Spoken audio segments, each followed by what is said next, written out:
Hello friends, welcome to Indian recipes Tamil. நம்ம இன்றைக்கி டிஃப்ரெண்ட்டான சூப்பரான டேஸ்டியான பிரேக்ஃபாஸ்ட் ரெசிபி, அதுவும் ஈஸியாக சட்டுன்னு செய்கிறது தான் பார்க்க போகிறோம். இந்த ரெசிபி பண்ணுறதுக்கு ஒரு மிக்சிங் பவுல் எடுத்துக்கோங்க, ஒரு கப் அளவு ரவை சேர்த்துக்கோங்க,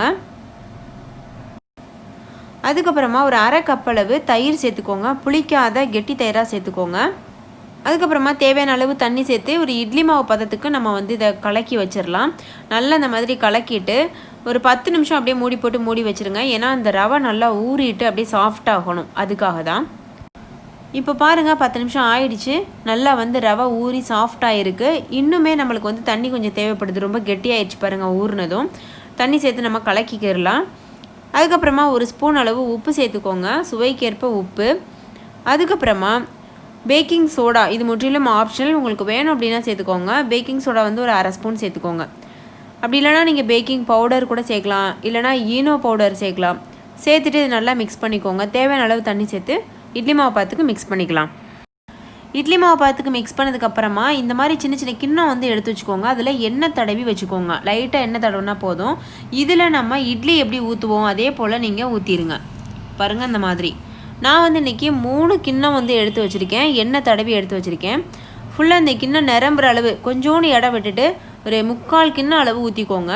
ஏன்னா நம்ம 2ஆக கட் பண்ணுவோம். ஸோ பெரிய பீஸா நம்மளுக்கு தேவைப்படும், பெரிய இட்லியாக தேவைப்படும்.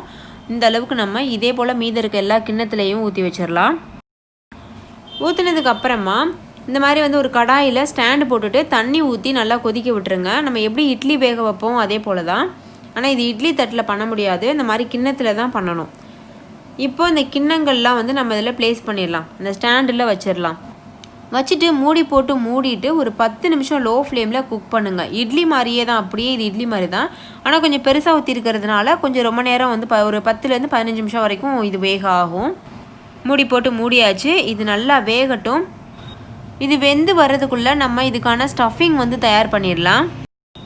ஒரு கடாயில் ஒரு ஸ்பூன் அளவு எண்ணெய் சேர்த்துக்கோங்க.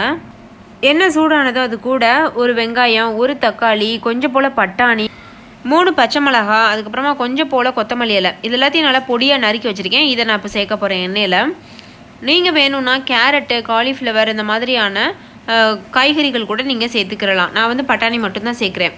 சேர்த்துட்டு இது நல்லா வதக்கி விட்டுறலாம். நல்லா இது சாஃப்ட் ஆகணும், எல்லாமே நல்லா குக் ஆகணும். அது வரைக்கும் நல்லா வதக்கிக்கோங்க. தண்ணி எதுவும் இப்போதைக்கு சேர்க்க வேண்டாம், எண்ணெயிலே நல்லா வதங்கட்டும். நல்லா வதங்கினதும் இது கூடவே ஒரு ஸ்பூன் மிளகாத்தூள், அரை ஸ்பூன் மல்லித்தூள், தேவையான அளவு உப்பு, 1/4 ஸ்பூன் மஞ்சள் தூள்லாம் சேர்த்துட்டு நல்லா வதக்கிக்கோங்க. உங்ககிட்ட பிரியாணி மசாலா, கறி மசாலாலாம் இருந்தால் அது கூட நீங்கள் சேர்த்துக்கிறலாம். இப்போ ரொம்ப ட்ரையாக இருக்கனால கொஞ்சம் போல் தண்ணி சேர்க்குறேன், ரொம்ப சேர்த்துடக்கூடாது. ஒரு 2 ஸ்பூன் அளவு சேர்த்தா போதும். சேர்த்துட்டு இந்த மாதிரி நல்லா வதக்கிக்கோங்க. ஜஸ்ட் அந்த மசாலா வதங்குறதுக்காக தான். இது கூட 2 உருளைக்கிழங்கு வேக வச்சு தோல் உரித்து மசிச்சு வச்சுருக்கேன், அதை இப்போ சேர்க்குறேன். சேர்த்துட்டு இதை நல்லா மிக்ஸ் பண்ணிடுங்க. நல்லா மிக்ஸ் பண்ணியாச்சு. இப்போ நம்ம ஸ்டவ் ஆஃப் பண்ணிடலாம். அவ்வளோதான் ஃப்ரெண்ட்ஸ், நம்மளுடைய ஸ்டஃபிங் தயாராகிடுச்சு. ஸ்டஃபிங் தயாரானதுக்கப்புறமா இட்லியும் வெந்துருச்சு. இதை வெளியில் எடுத்துடலாம். ஆறுனதுக்கு அப்புறமா இந்த கிண்ணத்துலேருந்து வெளியில் எடுங்க. அப்போ தான் அது எடுக்க வரும், ஈஸியாக இருக்கும். இல்லாட்டா பிசு பிசுன்னு இருக்க மாதிரி இருக்கும்.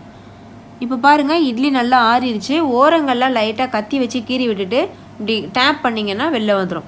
எவ்வளோ சூப்பராக நல்லா சாஃப்டாக ரெடியாக இருக்குது பாருங்கள். பார்க்குறதுக்கே ரொம்ப அழகாக இருக்குது. டேஸ்ட்டும் பார்த்திங்கன்னா ரொம்பவே சூப்பராக இருக்கும்.